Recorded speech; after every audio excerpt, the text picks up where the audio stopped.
मौत जब तुझको आवाज देगी, मौत जब तुझको आवाज देगी, मौत जब तुझको आवाज देगी, घर से बाहर निकलना पड़ेगा। जिंदगी एक किराए का घर है, एक न एक दिन बदलना पड़ेगा।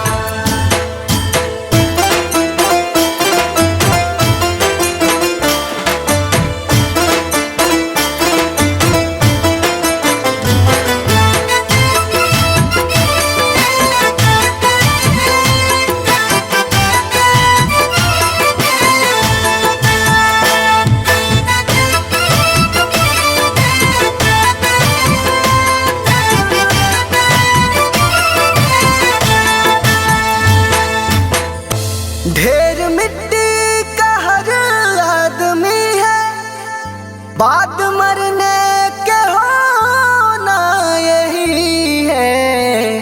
या जमीनों में तुरबत बनेगी, या जमीनों में तुरबत बनेगी, या जमीनों में तुरबत बनेगी, या चिताओं में जलना पड़ेगा।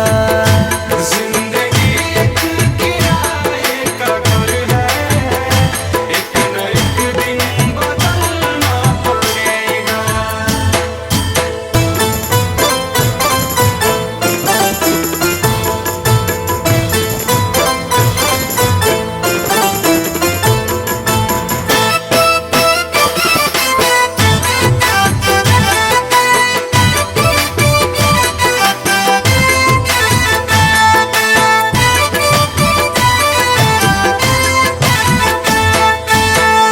रात के बाद होगा सवेरा, देखना है अगर दिल सुनहरा। पाँव फूलों पे रखने से पहले, पाँव फूलों पे रखने से पहले, पाँव फूलों पे रखने से पहले, तुमको कांटों पे चलना पड़ेगा। जिंदगी एक किराए का घर है, एक न एक दिन बदलना पड़ेगा।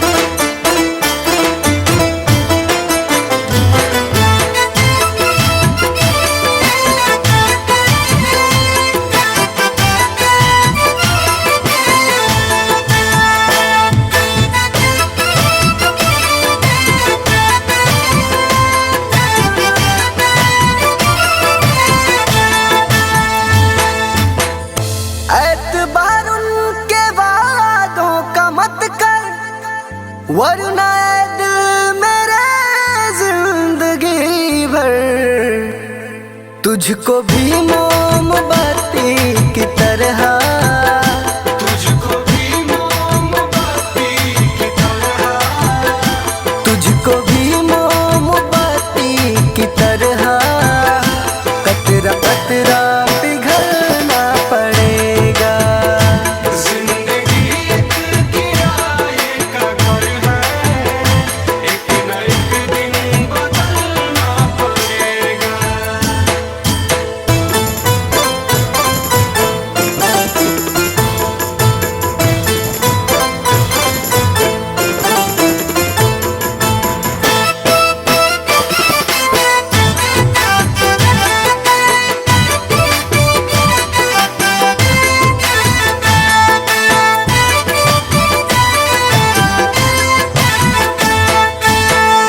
ये जवानी है पल भर का सपना, ढूंढ ले कोई महबूब अपना। ये जवानी अगर ढल गई तो, ये जवानी अगर ढल गई तो, ये जवानी अगर ढल गई तो, उम्र भर हाथ मलना पड़ेगा। जिंदगी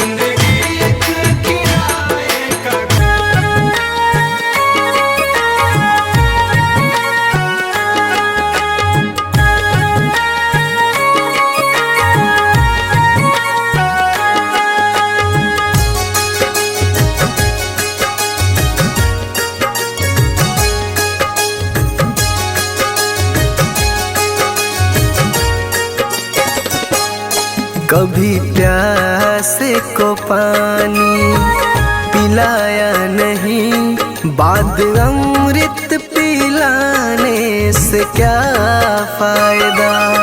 कभी गिरते हुए को उठाया नहीं, बाद आंसू बहाने से क्या फायदा। कभी प्यासे को पानी पिलाया नहीं, बाद अमृत पिलाने से क्या फायदा।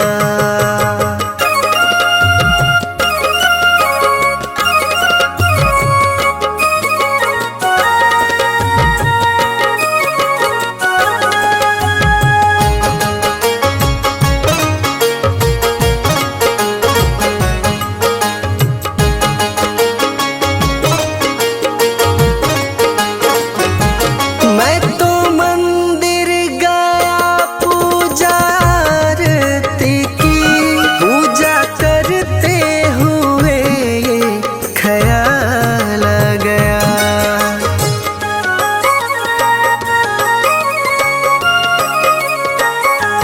मैं तो मंदिर गया पूजा आरती की, पूजा करते हुए ये ख्याल आ गया। कभी माँ बाप की सेवा की ही नहीं, सिर्फ पूजा के करने से क्या फायदा। कभी प्यासे को पानी पिलाया नहीं, बाद अमृत पिलाने से क्या फायदा।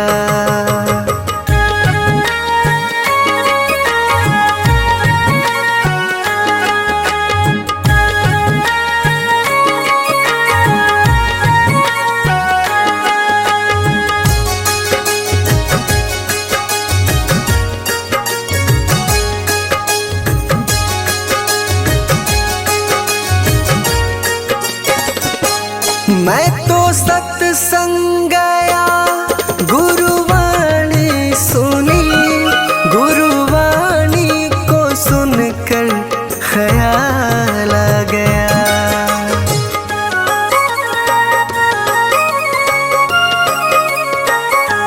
मैं तो सत्संग गया गुरुवाणी सुनी, गुरुवाणी को सुनकर ख्याल आ गया।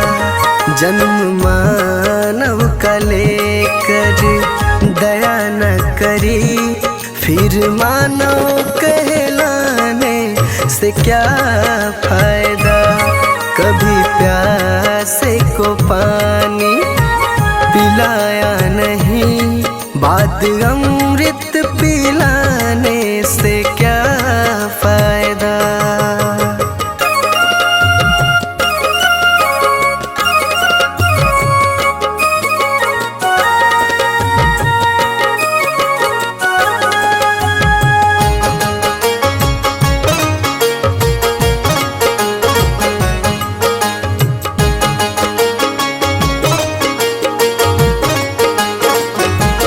मैंने दान किया, मैंने जप तप किया, दान करते हुए ये ख्याल आ गया।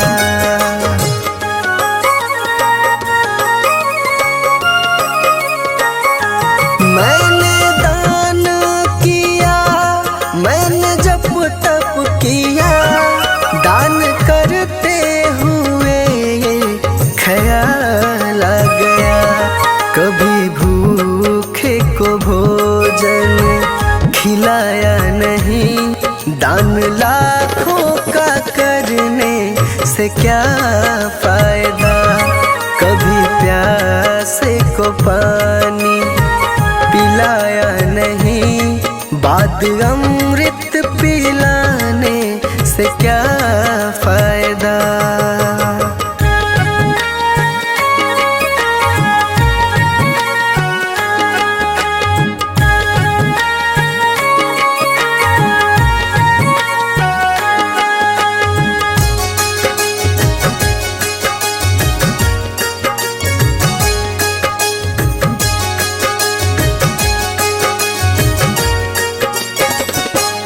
गंगा नहाने हरिद्वार काशी गया, गंगा नहाते ही मन में ख्याल आ गया।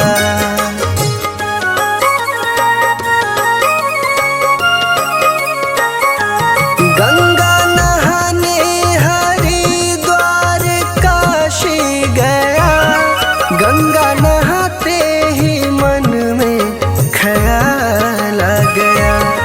तन को धोया मगर मन को धोया नहीं, फिर गंगा नहाने से क्या फायदा।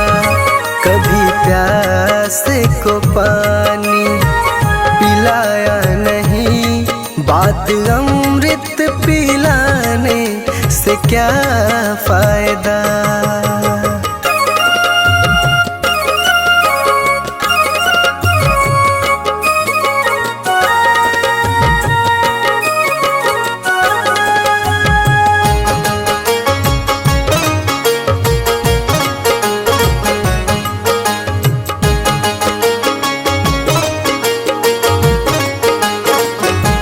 मैंने वेद पढ़े, मैंने शास्त्र पढ़े, शास्त्र पढ़ते हुए ये ख्याल आ गया।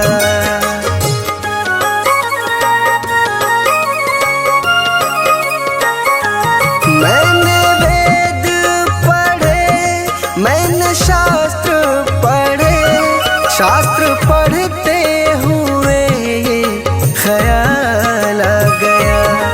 मैंने ज्ञान किसी को बांटा नहीं, फिर ज्ञानी कहलाने से क्या फायदा। कभी प्यास को पानी पिलाया नहीं, बात अमृत पिलाने से क्या फायदा।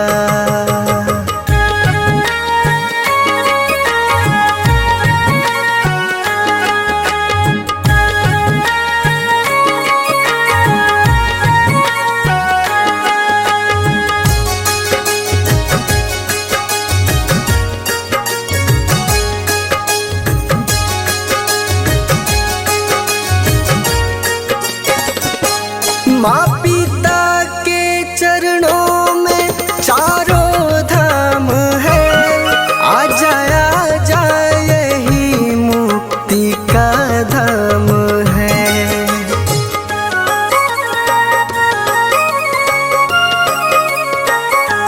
माँ पिता के चरणों में चारों धाम है, आ जा यही मुक्ति का धाम है।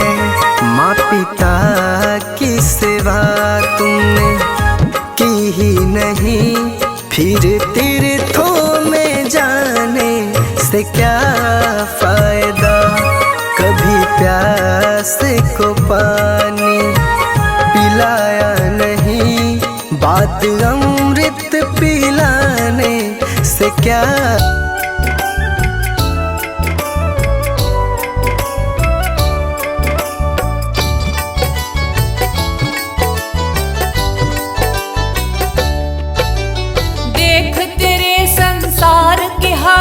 क्या हो गई भगवान, कितना बदल गया इंसान, कितना बदल गया इंसान। सूरज न बदला, चांद न बदला, ना बदला आसमान, कितना बदल गया इंसान, कितना बदल गया इंसान। देख तेरे संसार की हालत क्या हो गई भगवान, कितना बदल गया इंसान, कितना बदल गया इंसान।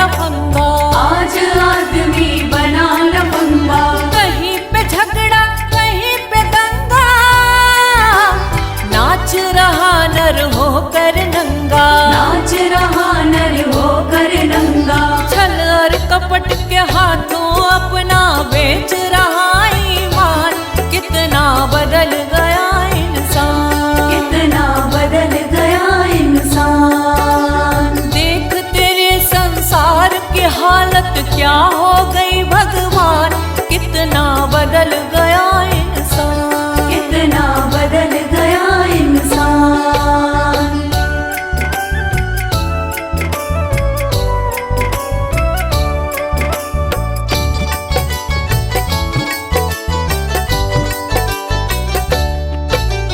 राम के भक्त रहीम के बंदे, रचते आज फरेब के फंदे, रचते आज फरेब के धंधे। कितने मक्कार ये अंधे, देख लिए इनके भी धंधे, देख लिए इनके भी धंधे।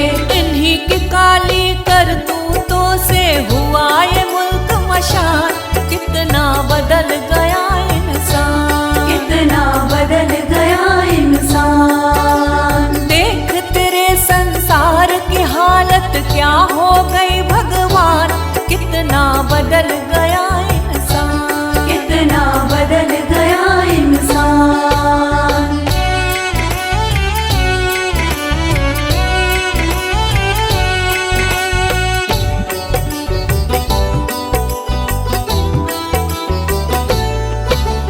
जो हम आपस में न झगड़ते, बने हुए क्यों खेल बिगड़ते, बने हुए क्यों खेल बिगड़ते। काहे लाखों घर ये उजड़ते, क्यों ये बच्चे माँ से बिछड़ते, क्यों ये बच्चे माँ से बिछड़ते। फूट फूट कर क्यों रोते ऋषि मुनियों के प्राण, कितना बदल गया इंसान, कितना बदल गया इंसान। देख तेरे संसार की हालत क्या हो गई भगवान, कितना बदल गया इंसान, कितना बदल गया इंसान।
जवानी भी जाए, बचपन भी जाए, जवानी भी जाए, बचपन भी जाए, जवानी भी जाए। बुढ़ापे का होगा असर धीरे धीरे, बुढ़ापे का होगा असर धीरे धीरे। पल पल यूं आठों पहर धीरे धीरे, पल पल यूं आठों पहर धीरे धीरे। चली जा रही है उम्र धीरे धीरे, चली जा रही है उम्र धीरे धीरे।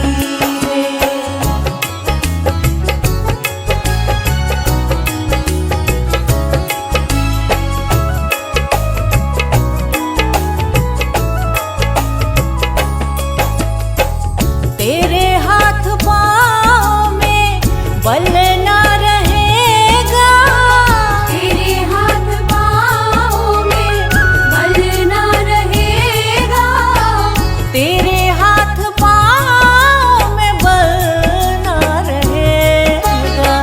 झुकेगी तुम्हारी कमर धीरे धीरे, झुकेगी तुम्हारी कमर धीरे धीरे।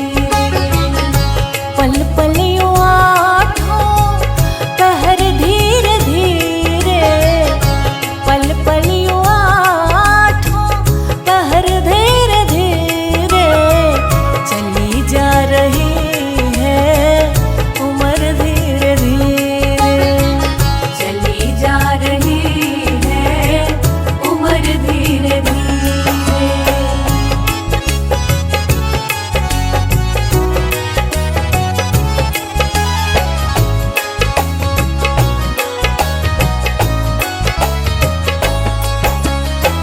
शिथिल अंग होंगे एक दिन तुम्हारे, शिथिल अंग होंगे एक दिन तुम्हारे, शिथिल अंग होंगे एक दिन तुम्हारे। फिर मंद होगी नजर धीरे धीरे, फिर मंद होगी नजर धीरे धीरे। पल पल यूं आठों पहर धीरे धीरे, पल पल यूं आठों पहर धीरे धीरे। चली जा रही है उम्र धीरे धीरे, चली जा रही है उम्र धीरे धीरे।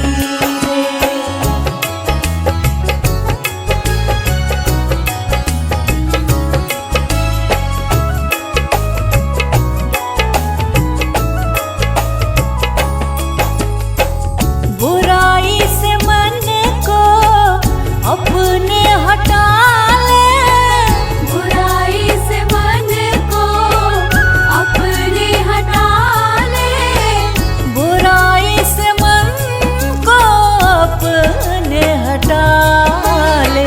सुधर जाए तेरा जीवन धीरे धीरे, सुधर जाए तेरा जीवन धीरे धीरे।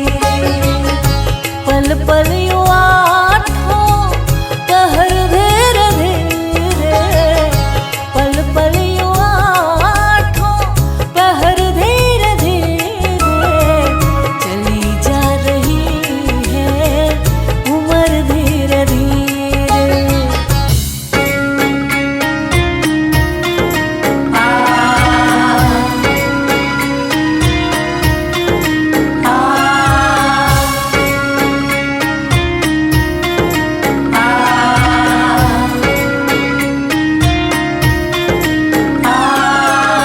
जीते भी लकड़ी मरते भी लकड़ी, दे तमाशा लकड़ी का। जीते भी लकड़ी मरते भी लकड़ी, दे तमाशा लकड़ी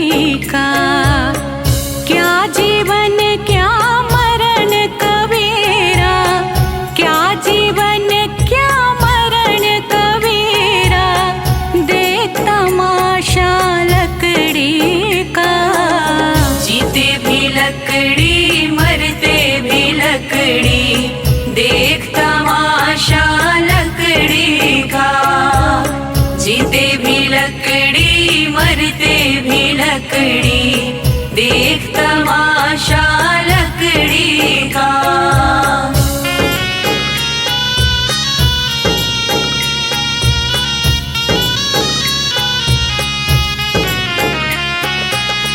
जिसमें तेरा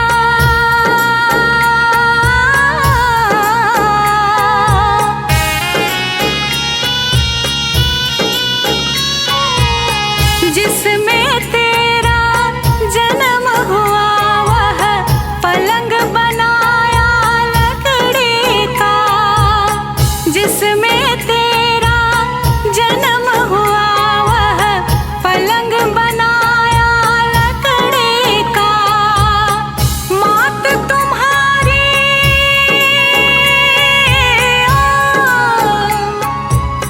मात तुम्हारी लोरे गाए वह पलना भी लकड़ी का। जीते भी लकड़ी मरते भी लकड़ी देख तमाशा लकड़ी का। जीते भी लकड़ी मरते भी लकड़ी देख तमाशा लकड़ी का।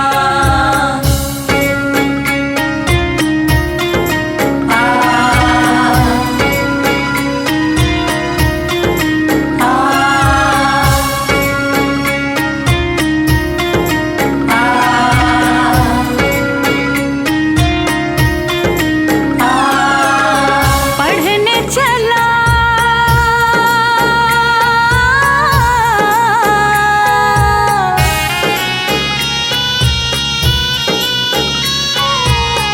पढ़ने चला जब पाठशाला में लेख कलम भी लकड़ी का। पढ़ने चला जब पाठशाला में लेख कलम भी लकड़ी का। गुरु ने जब जब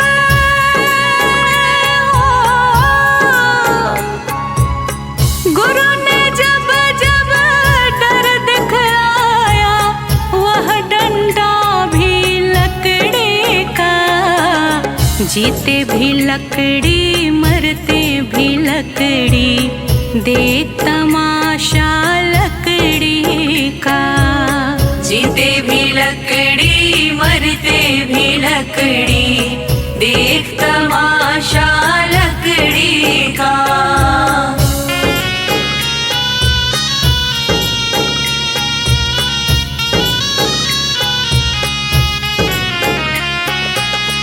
डोली पालकी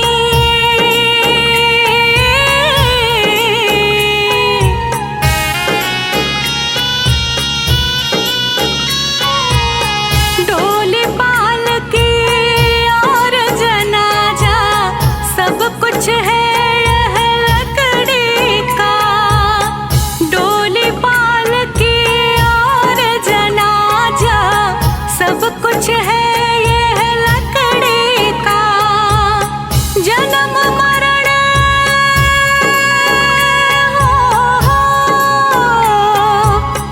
जन्म मरण के इस मेले में है ये सहारा लकड़ी का।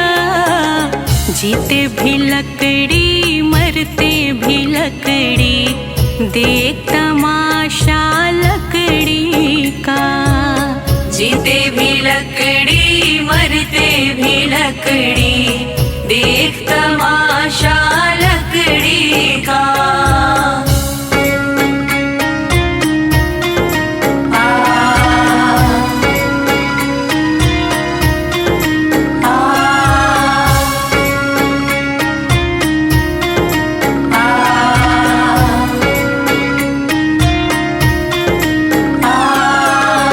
उड़ गया पंछी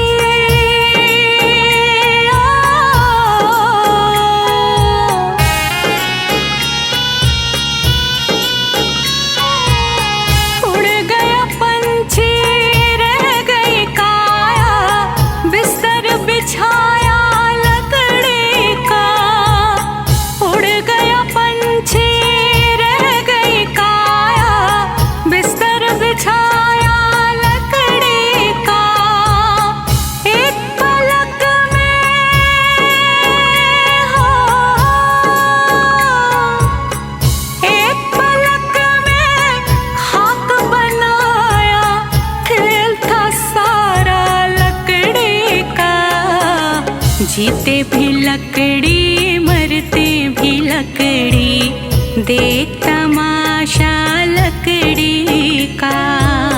जीते भी लकड़ी मरते भी लकड़ी, देख तमाशा लकड़ी का।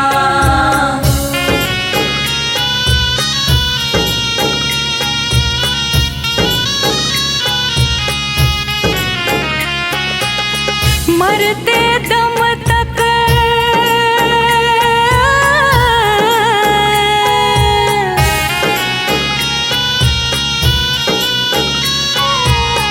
मरते दम तक मिटा नहीं भैया झगड़ा झगड़े लकड़े का।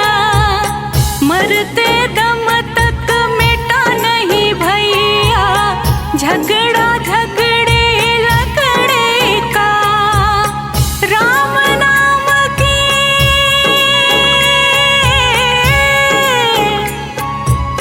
राम नाम की रटन लगाओ तो मिट जाए झगड़ा लकड़ी का। जीते भी लकड़ी मरते भी लकड़ी, देख तमाशा लकड़ी का। जीते भी लकड़ी मरते भी लकड़ी, देख तमाशा लकड़ी का।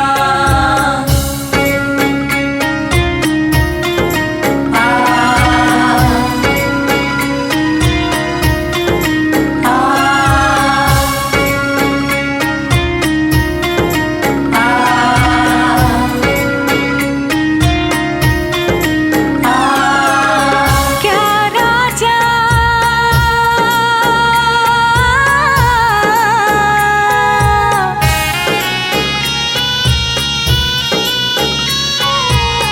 क्या राजा क्या रंग मनुष्य संत अंत सहारा लकड़ी का।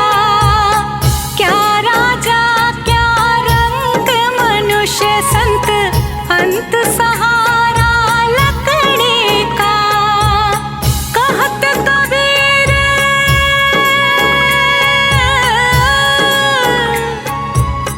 कहत कबीर सुनो भाई साधु, ले ले तंबूरा लकड़ी का।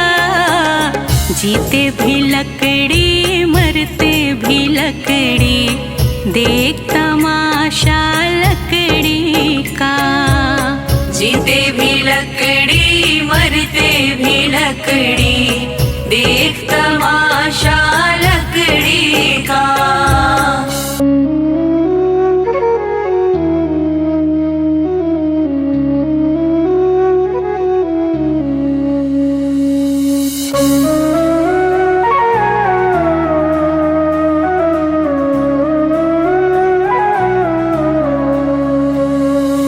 डगर है मुश्किल कठिन सफर है, मगर मुसाफिर जगह नहीं है। डगर है मुश्किल कठिन सफर है, मगर मुसाफिर जगह नहीं है। जो सोएगा बस वही खोएगा, जो सोएगा बस वही खोएगा, ये बात उसको पता नहीं है। डगर है मुश्किल कठिन सफर है, मगर मुसाफिर जगह नहीं है। डगर है मुश्किल कठिन सफर है, मगर मुसाफिर जगह नहीं है।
मुसाफिर जगह नहीं है। डगर है मुश्किल कठिन सफर है, मगर मुसाफिर जगह नहीं है।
जय श्रीमन नारायण। देखिए, इस जग में जो कोई भी आया है उसे एक न एक दिन तो जाना है। इसीलिए हमारे संत जन इस चेतावनी भजन द्वारा क्या संदेश देना चाहते हैं, आइए इस भजन के द्वारा सुनते हैं।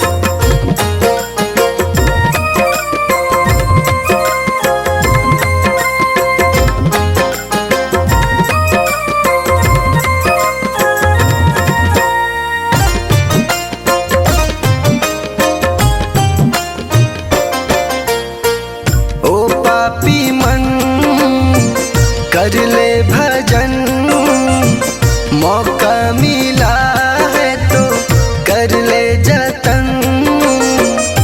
बाद में प्यारे पछताएगा जब पिंजरे से पंछी निकल जाएगा, जब पिंजरे से पंछी निकल जाएगा।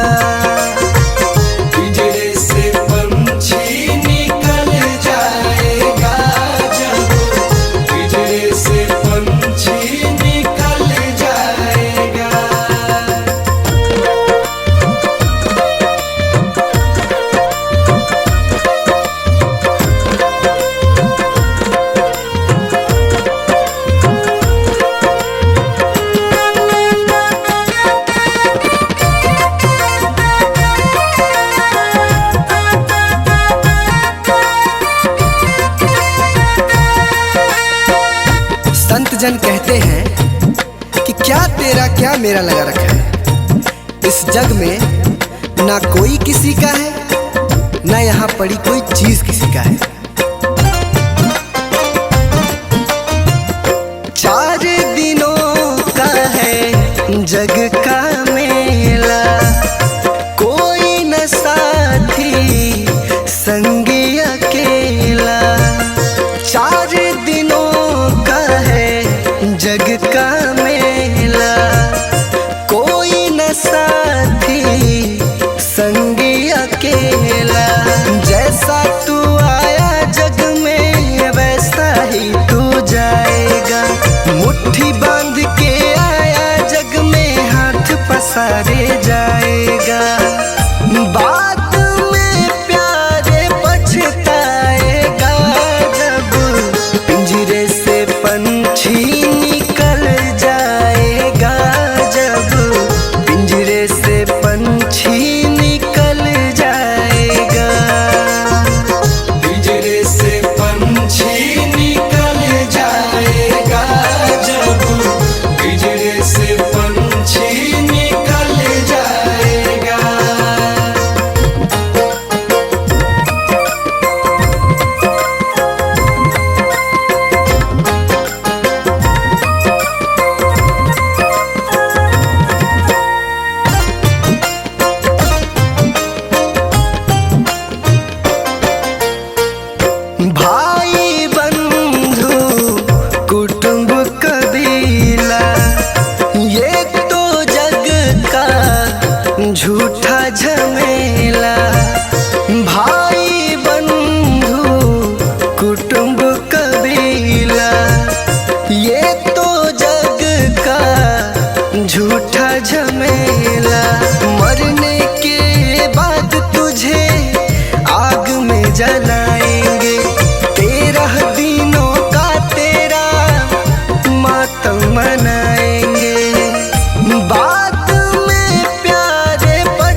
राम नाम का सुमिरन कर ले। राम जी का नाम प्यारे घट में धर ले। राम नाम का सुमिरन